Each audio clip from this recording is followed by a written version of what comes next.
அனைவருக்கும் வணக்கம். இப்போ போயிட்டு இருக்கிற ட்ரெண்டிங்கான வீடியோ, சீமான பேசலைன்னா சீமான நினைக்கலைன்னா தூக்கமே வராது. இந்த பூனை லட்சுமி ஒருத்தி இருக்கிறாள், டிஎம்கேக்கு எட்டப்ப வேலை பார்க்குற பூனை லட்சுமி, சுபவீர பாண்டியன் ஒருத்தர் இருக்காப்புல, டிஎம்கேக்கு திராவிடர்களுக்கு எட்டப்ப வேலை பார்க்கும். இன்றைய காலத்தில் இப்போ முக்கியமான ஆட்களாக திகழ்வது இந்த பூனை லட்சுமியும் சுபவீர பாண்டியனும் திராவிடர்களுக்கு எட்டப்ப வேலை பார்த்து கொண்டிருக்கிறார். 10 ரூபா கொடுத்தா சீமான பேச சொல்லுவாங்க. திராவிடர்கள் ஒவ்வொரு நாளைக்கு 10,000 ரூபா கொடுப்பாங்க இந்த சுபவீர பாண்டியனுக்கும் இந்த பூனை லட்சுமிக்கும். இன்னைக்கு யாரை பற்றி பேசுறதுங்க? இன்னைக்கு சீமானை பற்றி பேசு. சரி, நாளைக்கு இந்த 10,000 ரூபா, நாளைக்கு வந்து விஜய் பற்றி பேசு அப்படின்னு சொல்லிட்டு காசு வாங்கிட்டு பேசக்கூடிய கும்பல் தான் இந்த பூனை லட்சுமியும் சுபவீர பாண்டியனும். சுபவீர பாண்டியன் பேர் பாருங்க எப்படி இருக்கு. சுபவீர பாண்டியன் மீச முறுக்கிருக்காரு ஐயா. எதில் முறுக்கிருக்காரு? யார் 10 ரூபா கொடுக்குறாங்களோ அவங்க கிட்ட 10 ரூபா வாங்கிட்டு யாரை பற்றி பேச சொல்றாங்களோ அவங்க பற்றி பேசிடுவார் இவர். அதான் பெரிய ஆள் இவர். அதில் மட்டும் தான் இவர் மீச முறுக்கிருக்காரு, வேற எதுலையுமே இவர் மீச முறுக்கல. ஒரு தமிழனா இருந்துட்டு சுபவீர பாண்டியன் திராவிடர்களுக்கு எட்டப்ப வேலை செய்வது உமக்கு கேவலம் இல்லை? ஏய்யா சுபவீர பாண்டியன், ஒரு தமிழ்நாட்டை ஆள என்று வேணும்னு நினைச்சா அது தப்பா? ஒரு தமிழன் நீ போய் திராவிடனுக்கு எட்டப்ப வேலை பார்க்குற, இதை எப்படி நாங்கள் தமிழர்கள் ஏற்றுக்கொள்ள முடியும்? சொல்லுங்க சுபவீரன் பாண்டியன். இந்த பூனை லட்சுமி அதே மாதிரி தான். இவன் எங்கிருந்து வந்தாங்கன்னு தெரியல, புதுசா வந்துட்டு இங்க ஏதோ யாருன்னே தெரியாது தமிழ்நாட்டுக்கு.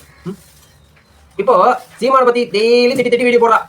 யாரு? இந்த திராவிடர்கள் பண்ற வேலைக்கு டெய்லி 10,000 கொடுப்பாங்க. திட்டி சுபவீர பாண்டியனும் இந்த பூனை லட்சுமி போடுவாங்க. இப்போ சீமானை விட்டுட்டு இப்போ விஜய் பக்கம் போயிட்டான். விஜய் பக்கம் போய் விஜய் திட்டான். அம்மா, சீமான் பக்கம் இருக்கிற ஆள் கூட இன்னும் வெறியாளர்கள். சீமான் கட்சியில் இருக்கிறவங்க அமைதி, பொறுமை, ஒழுக்கத்தை கடைபிடிப்பார்கள். ஆனா விஜய் கட்சியில இருக்கிற இளைய தலைமுறைகள் அது மாதிரி இல்லையம்மா, சீண்டிட்டு போயிடுவாங்க.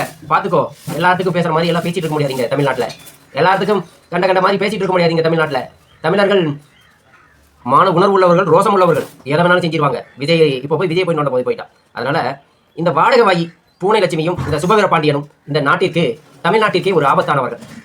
சீமான் வளரக்கூடாது அப்படின்னு நினைக்கக்கூடியவர்கள் இவங்க 2 பேரும். அது மட்டும் இல்லாம சீமான் வளர்ச்சி ஆபத்து. யாரு சொல்றாங்க? தமிழிசை அம்மா சொல்றாங்க. சீமான் வளர்ச்சி ஆபத்து. எப்படி ஆபத்து? ஏமா தமிழிசை அம்மா, சீமான் வளர்ச்சி எப்படி ஆபத்து சொல்லுங்க. எப்படி ஆபத்து? எப்படி ஆபத்துனா, பிஜேபி என்ற ஒரு கட்சி சீமான் தனிச்சு நின்று வென்றெடுத்துட்டார்னா பிஜேபி என்ற ஒரு கட்சிக்கு இங்க தமிழ்நாட்டில் வேலையே இல்லை. அதனால திருடி திங்க முடியாது. அதனால பிஜேபிக்கு தான் ஆபத்து. சீமான் வளர்ச்சி சீமானுக்கு ஆபத்து இல்லை, பிஜேபிக்கு தான் ஆபத்து. அது மட்டும் இல்லாம இந்த தமிழ்நாட்டில் சிறு கட்சிகள்லாம் இருக்குல்ல, கூட்டணி கட்சி. இப்போ ஏடிஎம்கேக்கு டிஎம்கேக்கு கூட எல்லாம் ஒரு கூட்டணி கட்சின்னு இருக்கு. யாரு? திருமாவளவன், ராமதாஸ், வைகோ, இவர்கள் எல்லாம் தமிழர்கள். யாரு பக்கம் கூட்டணியா இருக்கிறாங்க? திராவிடர் பக்கம். ஒரு தமிழர்கள் இவர்களா திராவிடர் பக்கம் கூட்டணி வைக்கிறாங்க.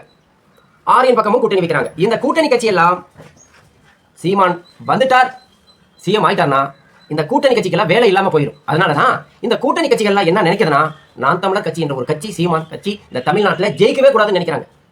எதற்காக நினைக்கிறாங்கன்னா, கூட்டணி போட்டு பெட்டி வாங்கி பொழப்பு நடத்த முடியாது. நல்ல புரிதல் வேண்டும் மக்களுக்கு.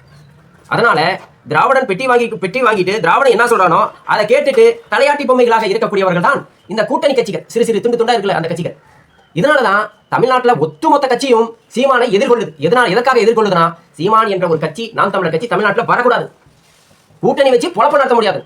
இந்த பெரிய கட்சி இருக்கிறவங்க சொல்றோம்ல, ரொம்ப பெரிய கட்சி, 40 வென்றெடுத்த கட்சி எல்லாம் இந்த ஏடிஎம்கே டிஎம்கே. இந்த கட்சி என்ன பண்ணுதுன்னா, இந்த சிறு கட்சி இருக்குல்ல, இந்த துண்டு கட்சி, இந்த வைகோ மாதிரி, திருவண்ணாமலை மாதிரி, இந்த ராமதாஸ் மாதிரி சிறு கட்சி எல்லாம் இருக்குல்ல, அது கூட இன்னும் நிறைய கட்சி இருக்கு தமிழ்நாட்டில். அந்த கட்சிகளை டுசு பேத்தி விட்டு சீமான வளர்ச்சியை கெடுக்கிறாங்க. இதுதான் உண்மை. ஏன்னா 55 வருஷமா திராவிட ஆண்டுட்டான், இன்னும் 100 வருஷம் ஆள வேணும்னு அவன் நினைக்கிறான். ஏன்னா அவன் தான் கரெக்டா வந்து வாரிசு கரெக்டா பெத்தெடுத்துட்டு வரானே, கரெக்டா திராவிட வாரிசு கரெக்டா பெத்தெடுத்துட்டு வரான். அந்த ஸ்டேஜ் ஆனோடனே அவன் மண்டை போட்டோன்னே இன்னொருத்தன் வந்து, அந்த ஸ்டேஜ் ஆனோடனே அவன் மண்டை போட்டோன்னே இன்னொருத்தன் முதலமைச்சர் ஆகுது. கரெக்டா அவன் ஃபாலோ பண்ணிட்டு வரானே, அதுக்கு தான் இந்த சூழ்ச்சி பண்ணிட்டே இருக்கிறான். என் குடும்பம் திராவிட குடும்பம் காலகாலமா இந்த நாட்டை நாங்கள் தான் ஆட்சி செய்ய வேண்டும். மன்னர்கள் இவர்கள், தமிழ்நாட்டு மன்னர்கள். இந்த மன்னர்களுக்கு இந்த கூட்டணி கட்சியா இருக்கிற தமிழ்நாட்டில் அந்த கட்சி போய் பெட்டிக்காக மாரடிக்குது. இங்கே இந்த கூட்டணி கட்சி இவர்கள்லாம் யாருன்னா, முக்காவாசி எல்லாமே தமிழர்கள் தான். திராவிடம் கிட்டையும் ஆரியம் கிட்டையும் போய் கூட்டணி வச்சிருக்காங்க இந்த தமிழர்கள், இந்த சிறு துண்டு கட்சி. இந்த கட்சி தமிழ்நாட்டில் எது நடந்தாலும் இவர்கள் கண்டுகொள்ள மாட்டார்கள். இந்த பெரிய கட்சி இருக்கிற 2 கட்சி அது சொல்ற மாதிரி தான் கேட்பாங்க. ஏன்னா ஏதோ ஒன்று இந்த கூட்டணி கட்சி குளறுபடி பண்ணிச்சுன்னா அடுத்தது பெட்டி கொடுக்க மாட்டான், கூட்டணி வைக்க மாட்டான். அதனால இந்த கூட்டணி கட்சி சிறு கட்சி எல்லாம் வாய் மூடி பெட்டியை வாங்குற கணக்கில் இருக்கிறாங்க. இவர்கள் தமிழ்நாட்டில் மலை கடத்திட்டு போனாலும் சரி, ஆற்று மலர் கடத்தினாலும் சரி, விவசாயம் மீத்தேன் கார்பரேட் நிலத்துக்கு வித்தாலும் சரி, காவேரியில் தண்ணி வராமல் இருந்தாலும் சரி, இங்கே கஞ்சா பழக்கம் அதிகமாக இருந்தாலும் சரி, மது ஆலையை நடத்தினாலும் சரி, இங்கே பெண்களுக்கு பாலியல் வற்புறுத்தல் இருந்தாலும் சரி, லஞ்சம் தலைவரிச்சு ஆடினாலும் சரி, கொலை கற்பழிப்பு எது நடந்தாலும் இவர்கள் பேசவே மாட்டாங்க. ஏன்னா தலைவன் பெட்டி கொடுத்தவன் பேசினாதான் இவங்க பேசுவாங்க. அவனை பேச வேண்டாம் சொல்லும் போது இவங்க பேச மாட்டாங்க. ஆனா இவர்கள் கூட்டணி கட்சிக்காரர்கள் யாரு? தமிழர்கள். தமிழ்நாட்டில் நடக்கிற அநீதிகளை தட்டி கேட்க மாட்டார்கள். தட்டி கேட்டா உடனே கூட்டணி கட்சி பெரிய கட்சி பெட்டி கொடுக்க மாட்டான். இது மாதிரிதான் தமிழகத்தில் இருக்கிற ஒட்டுமொத்த கட்சியும் சீமானை எதிர்த்து பேசுகிற காரணம் அதனால தான். வரக்கூடாது சீமான், வரக்கூடாது நாம் தமிழர் கட்சி, வரக்கூடாது நாம் தமிழர் கட்சி, வரக்கூடாது. வந்தா மலையை களவாட முடியாது, இயற்கை வளத்தை களவாடி விற்க முடியாது, திருட முடியாது, கொள்ளை அடிக்க முடியாது, லஞ்சம் வாங்க முடியாது, எல்லா தண்ணீரை நாம விற்க முடியாது விலைக்கு, எதுவுமே பண்ண முடியாதுன்னு சீமான் வளர்ச்சியை தடுக்கிறவங்க இவங்க தான். இதனாலதான் இந்த நாடு சீரழிஞ்சி போகுது. காரணமே இதுதான். பத்தாவதுக்கு 36 லட்சம் தமிழர்கள் சீமானை வாக்களிச்சிருக்காங்க. தமிழன் தமிழ்நாட்டை ஆள வேண்டும் என்று. அந்த நல்ல உள்ளங்களுக்கு நன்றி நன்றி நன்றி. ஏய் 50 வருஷமா நீ ஆண்டுட்ட, நீ ஒண்ணுமே செய்யலன்னு தெரியும். ஆனா உன்னோட கதை எல்லாம் தெரிஞ்சு போச்சு. இனிமேல் இன்னும் 50 வருஷம் ஆனாலும் உன்னால தமிழ் மக்களுக்கு ஒன்றும் பிரயோஜனம் இல்லை. சீமான் ஒரு தடவை கூட ஆளப்பா, ஒரு தடவை கொடுத்து தான் பாருங்களேன் என்னதான் பண்றாரு பார்ப்போம். நம்ம வீரவசனம் எல்லாம் பேசுறாருல, அதை பண்ணிடுவோம் இதை பண்ணிடுவோம் அப்படி இப்படிங்கிறாருல, ஒரு நாள் கொடுத்து பார்ப்போம். கொடுத்து பார்க்காமையே நாம கணிக்க முடியாது சீமான் சரியில்லை என்று. சீமான் சரியில்லை என்று சொல்லக்கூடியவன் எவன் என்றால் ஆரியனிடம் திராவிடனிடம் தமிழன் வாங்கி திங்கிறாங்களே அவனுக்கு சொல்லுவாங்க. அவங்க சொல்லிட்டு போறாங்க. ஏன்னா பார்த்தாச்சு இந்த ஆரியன் கட்சி ஆட்சியும் திராவிட ஆட்சியும் இந்த தமிழகத்தில் பார்த்தாச்சு, ஒன்றும் செய்யலன்னு தெரியும். இனிமேல் சீமான் தான், சீமானை எடுத்து தான் இனிமேல் மக்கள் இளைஞர்கள் படையெடுத்துட்டு போறாங்க. அதனாலதான் இனி 2026 சிஎம் இந்த வாடகவாய் பூனை லட்சுமிக்கும் இந்த சுபவீர பாண்டியனுக்கும் இதே போல பேசிட்டு இருந்தாங்கன்னா விளைவுகள் கொடுப்பாங்க. நாம் தமிழர் பிள்ளைகள் விளைவு கொடுப்பாங்க. அதனால அமைதியாக ஒழுக்கத்தையும் கடைபிடித்து இங்கு வாழ வேண்டும். தமிழன் என்று சொல்லிக்கொண்டு எட்டப்பவனை பார்ப்பது சுபவீரன் பாண்டியன் ஒருபோதும் நாங்கள் தமிழர்கள் ஏற்றுக்கொள்ள முடியாது.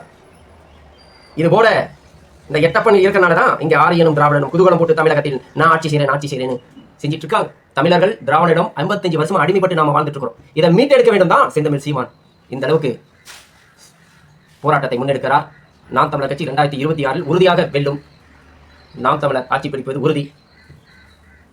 விஜயும் அண்ணன் விஜய் சீமான் அண்ணனிடம் கூட்டணி வைத்தால் உறுதியாக திராவிடன் ஆரியனை ஒழித்து கட்டலாம். அதனால நாம் தமிழர்